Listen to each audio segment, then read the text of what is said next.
La Semaine Sainte est un vrai temps fort pour les catholiques du monde entier. Elle commence avec les rameaux où l'on commémore l'entrée de Jésus à Jérusalem, acclamée par la foule qui a tapissé le sol de rameaux verts formant comme un chemin en son honneur. C'est en mémoire de ce jour que les catholiques apportent des rameaux à l'église pour les faire bénir à la messe.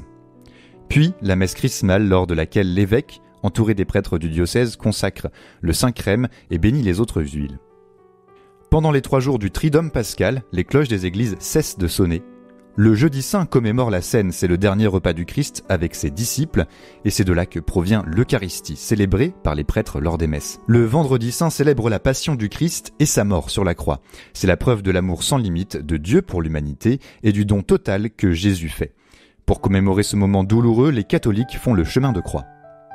Le samedi saint célèbre la vigile pascale.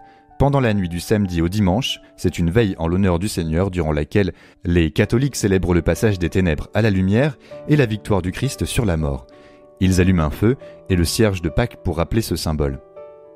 Le dimanche de Pâques, c'est la résurrection du Christ et la fin du temps de carême, mais aussi le retour des cloches dans les églises.